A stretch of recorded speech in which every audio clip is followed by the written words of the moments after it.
Put your hands together one time. I want you to get together.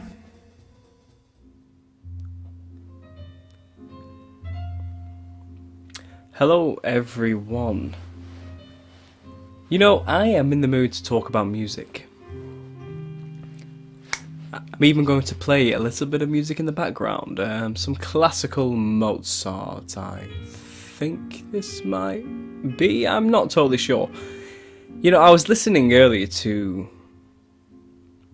modern music. Is that what we'll call it? We'll call it, you know, mainstream modern music. I was trying to find this particular song that had just been stuck in my mind because I had overheard it on the radio at work, but I just didn't know the name of the artist who sang it or what the song was called, because the song had nothing but whistling in it.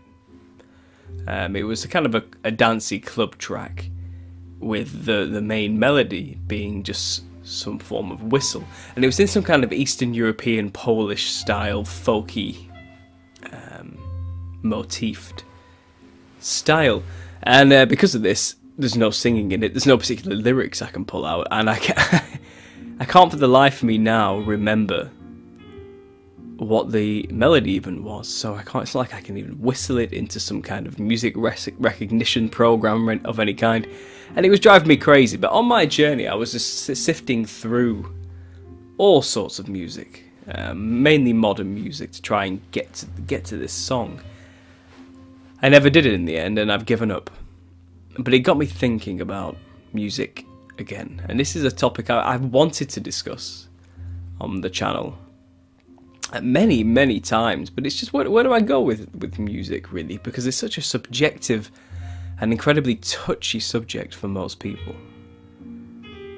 I mean, you criticize someone's music taste and they go insane. I know you really cut deep when you tell somebody that you think a particular style of music they're into is terrible, and I used to do that quite a lot in the past. I wasn't necessarily a music snob. I'm open to many different styles and era from whatever decade, you know, or century.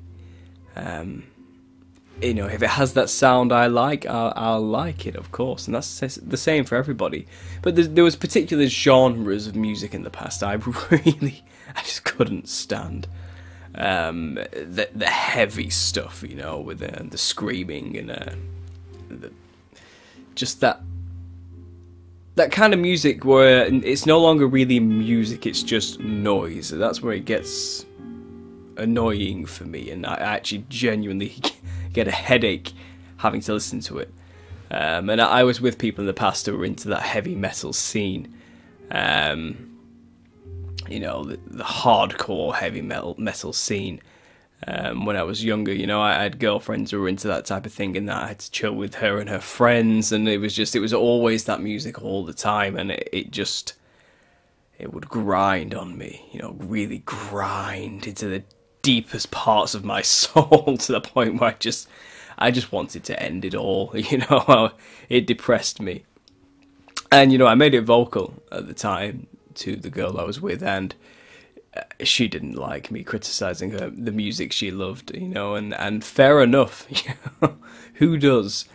Now, you know, I expect a lot of criticism for my music taste, because realistically, it's probably terrible to most people, like really bad, and annoying to them, because I like really repetitive, acid jazz style music, anything with a really repetitive beat that's got some funk to it and some rhythmic bass behind it, you know, and something I can just zone out to while I'm doing something productive. Music I don't really have to think about, but still has the groove to it, you know, that I can chime into and just zone out and focus on whatever I'm doing. Usually when I was painting or drawing, this is what I would put on in the background. You know, so I like classical music for this reason, you know, because it's that type of music that is brilliant in its composition, but simple in the idea that you don't have to concentrate to follow it necessarily. And I really appreciate that about the music, mainly of the past and of jazz, basically. And this is kind of me segueing in a mishmash way towards what I want to talk about. And it's the idea that I personally believe, and you can disagree with me on this, you know, but I believe music was better when we didn't use lyrics, if you get what I mean. Music had more to it and said more when there wasn't somebody singing words over it. And that's just something, a deep personal preference for me and music. And you're probably saying, Paul, what the hell does this have to do with conspiracy? I didn't come here to listen to you drone on about your music taste. And that's fair enough, but this really does have a lot to do with the state of the music industry today and the conspiracy around why it's such a mess. You know, if you've been researching conspiracy for long enough, then you will have heard the theories of the Illuminati music industry, and you'll see, you know, thousands of pictures of all mainstream artists with some kind of pyramid behind them in some way, or they have satanic symbolism in all of their music videos. They're constantly, you know, doing this and covering up their eye and basically promoting to the world the Luciferian ideology through their music and the symbolism within their music videos. And we say, you know, they've sold their soul to the devil, and they have sold out basically, and now they're slaves to their occult masters, and they have, you know, in return for millions of dollars, they get fame, but only if they say the right things and spread the right message, which they have been chosen and gifted the privilege of being a mainstream, multi-world famous artist, because they will toe the line and say the message of the Luciferian agenda in their music. And this is where I'm getting to this idea of lyrics. Like, have you actually listened to the words being sung in modern music? And I'm not here today to pull up any particular examples for you. I'm giving you some advice, and I'm going to explain some things I've noticed about modern music. Now, like I said, it's a common trope in the truther culture to point to the music video and say, "Look at all the Satanism and the symbols in this song," you know. But I find the deeper, more psychologically effective programming is in the words they are speaking. Now remember, these are magicians, these are wizards, warlocks, and witches, you know. And what do but cast spells and put people under an illusion or a delusion? And spelling is, well, it's words. It's the art of influencing somebody with your words. You know, we call it spelling, if you haven't already heard this classic one. You know, careful with this one, it's an antique. But spelling is to spell. To spell a word is to spell. When you cast a spell, you spell a word. And you know, the first thing we learn to do in school is how to spell, how to write and read. You know, it's in the language, it's hidden there, it's subtle, but that's what magic is. So next time you listen to a song by any mainstream artist that's currently in the charts right now over the past, I don't know, 20, maybe even we can go back to the 60s, you know, and not quite before then, but even the beginning of the chart music, you know, music that gets into the charts and is kind of everywhere and everybody's listening to it because it's all that's on the radio. When you really listen to these songs and the words are being spoken, you can truly hear the message of Lucifer. And I'm saying that in a literal sense, Lucifer, you know, in the lyrics, and it's clever what they do, and I've clocked onto it, and I figured out what they're doing here. Now, obviously, the mainstream female artists and even male artists have a team behind them writing all the lyrics for them. You know, they don't have to worry too much about writing their own music and making sure they stick to the party lines and have the Luciferian message in their music, because a group of occultists are doing that for them, you know. So they just have to say the words, basically. Now, the spellcasters in the background are writing lyrics to this music, which is literally, and this is the catch, it's literally the very words Lucifer himself wants to sing to humanity. And now, I know how that sounds, and you may not have noticed it, but if you pay attention, and you listen to any modern love song, or any song at all about betrayal, or heartbreak, or rising up, or standing against your enemies, or being number one, all of these songs, which is pretty much the theme of every single modern music song that comes out by any mainstream artist today. And you listen to the words of these songs, you realise they literally could have come out the mouth of Lucifer himself. Now remember, the god of these people is Lucifer, and they don't consider him necessarily evil. They consider him as the one who freed mankind from the prison that God had created for us. You know, God is a cruel, evil, vindictive creator who kept us trapped in the Garden of Eden in perpetual ignorance and kept all the knowledge to himself while we were basically just like animals with no knowledge. And then Lucifer came to us and explained, God is keeping this knowledge from you, and if you would simply just eat from the tree of knowledge of good and evil, you'll become like gods, and God doesn't want that for you. He wants to keep that from you. So Lucifer came and gave mankind knowledge. And with this knowledge, he has promised that we can be as gods. Now remember that story and layer it over, you know, the music and the message in the music we listen to in the mainstream charts, and you'll hear the parallels. There was one particular song which I can throw as an example, and it's called Prayer in C. C as in the letter C, so the key of C. And you'll find in many classical songs, there were songs which were kind of prelude in C minor, or, you know, yeah, you understand what I'm saying.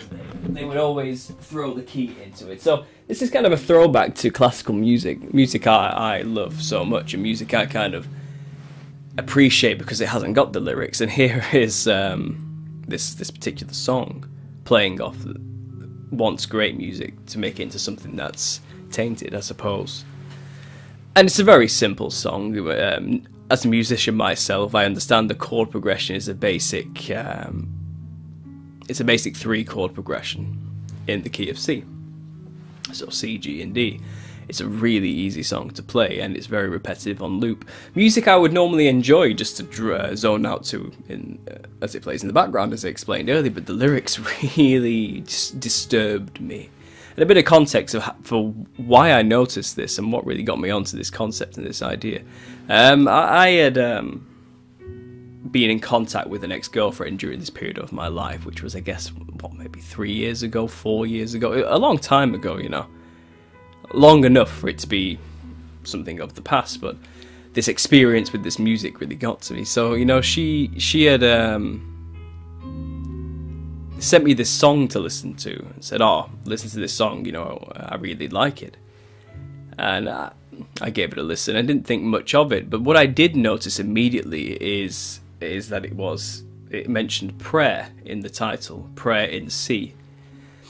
And I immediately felt this spirit, I suppose, within her and her showing me this song, that she was in some way, whether she knew it or not, maybe the spirit in her perhaps was mocking my kind of newfound faith in God.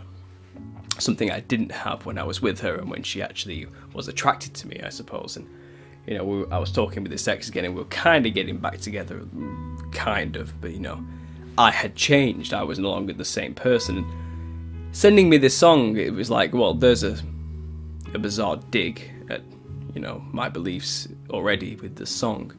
Then I listened to the song, and the opening lines were, yeah, you never said a word. You didn't send me no letter. Don't think I could forgive you. Yes, the world is slowly dying. I'm not wasting no more time. Don't think I could believe you. When the world is all over and the seas have destroyed all land, don't think I will forgive you, etc, etc. And I can't remember the lyrics now. I suggest you type it into YouTube. Prayer in C. And irregardless of what the lyrics are to describe to you now, I'll sum up the message of the whole song. Now, it sounds lovely, it sounds pretty, it sounds basically like a love song, and it's as though she was sending this to me to send me the message, you broke my heart, Paul, and I'm not going to forgive you. So that's the exoteric understanding that she took from the song. It's a song about heartbreak, and I am subconsciously hinting that this song explains how I feel about our poor relationship, basically. And I picked that up pretty quick. I was like, she's kind of subtly sending me a message, fair enough. But I kind of didn't care about that. I was more like, wait a minute, what is this song actually talking about?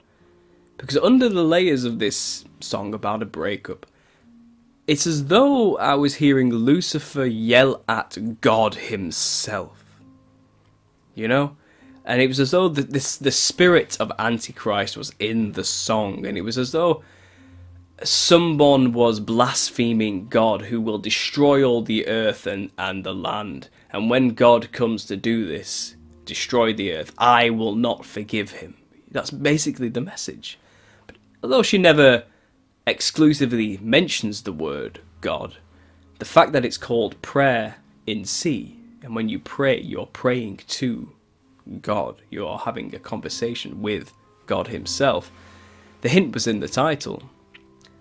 Even though that line was never once mentioned in the entire song, it was simply in the title. So this prayer to God was a woman, or a spirit of some kind, which I would say is Lucifer, or the Baphomet, which could be androgynous, is praying to God, explaining how I and we and all of mankind will not forgive you or believe in you when you come to destroy the earth and everything we have built.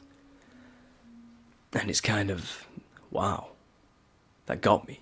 You know, I was like, what is this? This is dark stuff, kind of subtly hidden within beautiful sounding lyrics and words, but the message itself is terrible. And what got me the most is that this girl I loved so much in the past is falling for it, essentially, and adopting the spirit of these lyrics into her day-to-day life, because music is powerful, and people really adopt music into their ideologies in a way. Music kind of shapes personalities, and to see that someone I cared about in the past was kind of conforming to this antichrist spirit in music, kind of got the ball rolling, you know. And I started to listen to all music with this ear now, like as though it was Lucifer speaking. That's why I started to listen to all this music as though it was literally Lucifer saying the words. And you know what, guys? I'm sharing it with you. It fits like a glove. So next time you listen to any mainstream chart song, any at all, and listen to the words, just imagine it's Lucifer talking. And if you know the story of Lucifer and the pride involved and the hubris and the rebellion, you'll realise that's exactly the spirit channeled through these artists in the lyrics and the words. That's exactly the spirit that's influencing most people the millions of people who listen to this music and follow it all religiously, some might say, and really base their entire personality on. Then they go out, you know, and worship the idols at the altars of the stage as though they were gods themselves at festivals or private gigs, whatever it is. And it brings me back to my first point. After learning all of that and figuring all that out and thinking about it, you know, I got back to the point that, wow, music really was better when it had no lyrics. Anyway, Thanks for listening, guys, for what it's worth. And as always, God bless. Put your hands together one time. I want you to get together. I want you to get together.